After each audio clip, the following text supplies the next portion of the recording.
तो hello guys, कैसे हो देश प्रेमियों।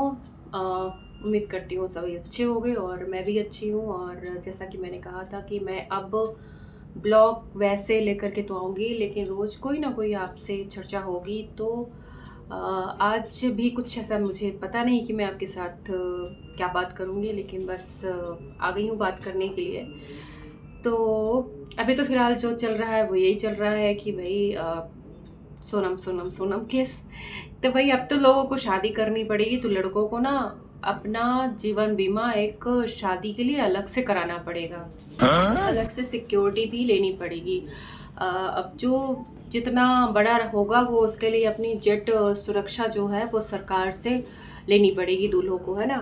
और मतलब फर्स्ट नाइट पे भी उनको कुछ ऐसा कुछ सीसीटीवी का तो सीन नहीं हो सकता, वरना तो फिर वो ब्लू फिल्म ही बन जाएगी। तो लेकिन वहाँ पर भी कुछ दरवाजे के पास रखवानी चाहिए सिक्योरिटी। और मतलब बाहर अगर हनीमून पे भी जा रहे हैं तो हनीमून पे या तो अपने फैमिली वालों को लेकर के चाहिए, लड़के लड़की जिसको भी, जिससे खतरा हो तो भाई अपने फैमिली वालों को लेके जाओ।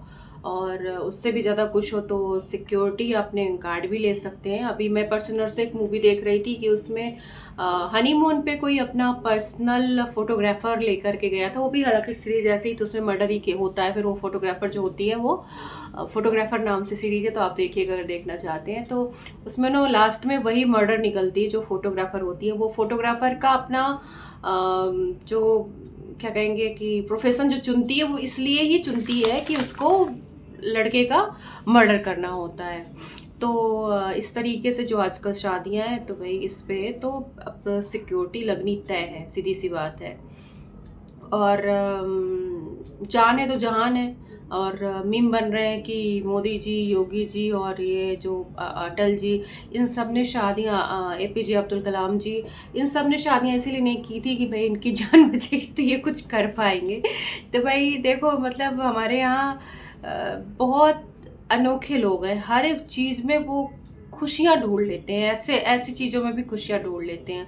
तो भाई मेरा भी ये कहना है कि भाई जो पति लोग थे, पति लोग हैं मतलब थे नहीं, भूतपूर्व नहीं, वर्तमान में जो पति लोग हैं, उन सबको अपने पत्नियों का एहसान मानना चाहिए। क्योंकि देखो भाई ऐसे माहौल में उनको ऐसी पत्नियां मिली हुई हैं कि वो जीवित भी हैं और वो बाकायदा घर में आराम से सुख शांति से रह रहे हैं।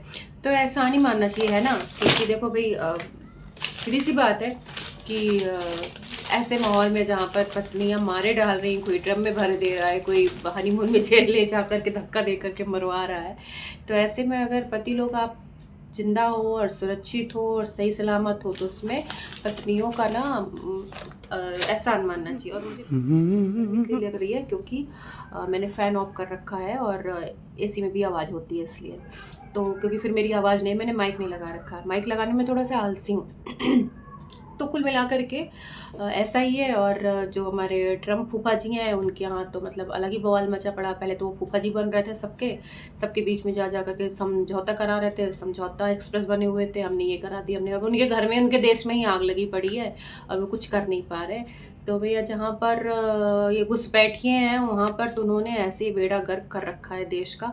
और हमारे यहाँ भी आधे से ज़्यादा जो जनसंख्या घुसपैठियों की है, उन्होंने आधे से ज़्यादा देश का नुकसान कर रखा है। और जो पिछली सरकारों ने, या पता नहीं जो भी सरकारें हैं, कौन किसी का राजनीति में भैया किसी का कोई भरोसा नहीं। इन लोग सब ने वोट के चक्कर में सब भर रखे हैं इनको, और किसी से कोई मतलब नहीं है। ये तो ऐसे जा जा करके ऐसे फैले हुए हैं, कुकुर मुत्ता जैसे, जहाँ जहाँ नहीं वहाँ वहाँ फैल चुके हैं ये। अब इनको निकालना उतना मुश्किल काम है कि जैसे क्या बोलो कि मतलब जैसे भूसे में से सुई को निकालना, और सुई को निकाल करके भी फिर वो अलग फेंकना, बाहर निकालना और बड़ा मुश्किल काम है। क्योंकि उनके देश वाले उनको लेते नहीं और हमारे देश में उनको रहने की जगह नहीं, तो ये और भी मुश्किल काम हो जाता है कि उनको मतलब क्या किया जाए, निकाल के भी कोई क्या कर लेगा।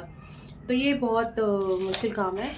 तो भैया ये 2-3 टॉपिक थे कि जो एक तो शादी जो है वो अब क्या बोलते हैं कि शादी के बाद भी, जीवन के बाद भी और जीवन के साथ भी, जो जीवन बीमा निगम वाले थे ना, तो अब जो बीमा वाले हैं ना, उनको अलग से बीमा पॉलिसी निकालनी चाहिए। वो यही होनी चाहिए कि शादी के लिए एक अलग से बीमा निकलना चाहिए, जिससे वो सेफ्टी की बनी रहे। तो हो सकता है उस लालच में या कुछ मतलब, लेकिन हो सकता है भैया उस लालच में भी लोग मारने लग जाए कि अच्छा इसका तो बीमा है ही है, निपटा दो, पैसा मिल जाएगा और कहीं जाना होगा तो हो ही जाएगा। लेकिन उसमें कुछ ऐसी कंडीशन हो जानी चाहिए कि उसमें 10 साल या 5 साल का कुछ ऐसा कर देना चाहिए टर्म कंडीशन कि मतलब 10 साल 5 साल बाद ही मिलेगा अगर मरे, अगर बाद में पहले मरे तो फिर कुछ नहीं मिलेगा। तो ऐसा कुछ शादी के पर्पज़ से भी बीमा कंपनियों को बीमा निकालना चाहिए, तो शायद कुछ लालच आ जाए और ना ही मारे जाएं लड़कियां भी और लड़के भी। अरे मतलब ऐसी पागल थी, है ना, कि बताओ। लेकिन क्या हो सकता है उसका प्रेम भी रहा हो कि भाई मैं अपने पति पे कोई दहेज का मुकदमा नहीं लगाऊंगी, मैं इसको ऐसे मार के निपटा दूंगी। और वही लोग कहते हैं कि पति परमेश्वर होता है, लेकिन आपकी लड़कियां जो हैं वो पति को परमेश्वर के पास ही भेज रही हैं। तो पहले पति परमेश्वर होता था और अब पति को परमेश्वर के पास भेज रही हैं लड़कियां। तो भैया क्या ये तो वुमेन एम्पावरमेंट हो गई है ना कि हर जगह से, ना तो सिगरेट में पीछे लड़कियां, ना दारू में पीछे लड़कियां, और ना जॉब वॉब में तो खैर है ही नहीं। लेकिन अब तो भाई मार काट और हिंसा में भी लड़कियां नंबर 1 आ रही हैं। और मतलब इसको वो एक तरीके से अपने वुमेन एम्पावरमेंट के उसमें ही देखना चाहिए भाई। महिलाएं इतनी सक्षम हो गई हैं कि अब वो इस तरह के काम भी कर सकती हैं ना। तो कुल मिला करके अब यही है लड़के वालों, भाई सतर्क हो जाओ। और तुम्हें अब तो मतलब शादी वाला एक बीमा करवा लो, शादी का एक बीमा, जिससे तुम बच सको। ये नेक सलाह है मेरी कि शादी का एक बीमा करवाओ, और जब शादी करो तो जेट सुरक्षा ले लो। और हनीमून पे तो भूल के मत जाना, हफ्ते 2 हफ्ते। और जाओ भी तो कुछ लोगों को लेके जाओ, और भी जाओ तो सुनसान जगह पे मत जाओ।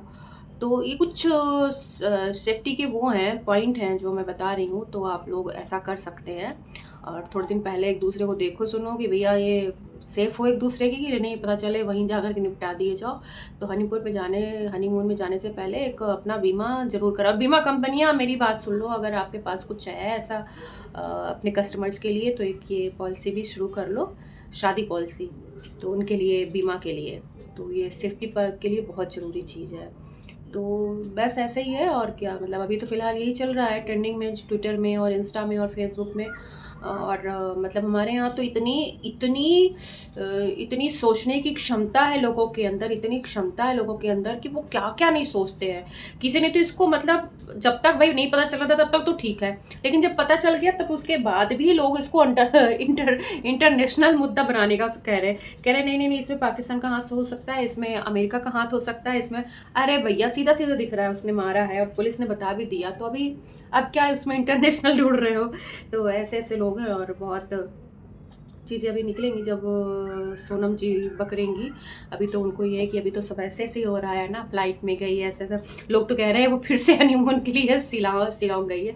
हंसना ना चाहिए। मैंने अभी एक रील डाली थी तो एक महिला है, उनका कमेंट आया मेरे पोस्ट पे कि ये गंभीर मुद्दा है कि मैंने रील बनाई थी ना कि पतियों को एहसानमंद होना चाहिए कि भाई वो सुरक्षित हैं और जिंदा हैं और घर में आराम से रह रहे हैं। तो उसने कहा, एक महिला ने कहा मेरी रील पे कि भाई ये तो गंभीर मुद्दा है, इस पर मतलब मजाक नहीं होना चाहिए। मैंने कहा मैं गंभीर बात ही तो कही है, ये गंभीर बात ही तो है कि पति सुरक्षित हैं, अभी पत्नियों से तो एहसानमंदी होना चाहिए भाई। और क्या, जब इतने केस हो रहे हैं तो कोई सांप छोड़े दे रहा है, कोई ड्रम में भरे दे रहा है, कोई मतलब हनीमून पे ले जाकर के धक्का मारे दे रहा है ना। तो कोई बहू लड़की के मतलब लड़की से शादी होने वाली थी उसके साथ चली जा रही है, तो जिन घरों में पत्नियां हैं और ठीक ठाक ढंग से सब कुछ चल रहा है, तो उन पतियों को तो एहसान मानना चाहिए पत्नियों को, है ना। तो ये मजाक वाली बात नहीं है, हालांकि वो अलग बात है, मैंने मजाकी अंदाज में कहा, लेकिन ये मुद्दा मैंने गंभीर बात ही कही है, एहसान तो मानना ही चाहिए। तो भाई आज मुझे लग रहा है इतनी ही बात, और फिर मिलूँगी कल कुछ ऐसी गपशप करने के लिए। मैं गपशप करने ही आती हूँ आप लोगों के बीच में, तो गपशप ही करूँगी। और कल देखते हैं क्या बात करती हूँ आप लोगों के साथ। तो मिलेंगे नए ब्लॉग में, तब तक के लिए बाय बाय।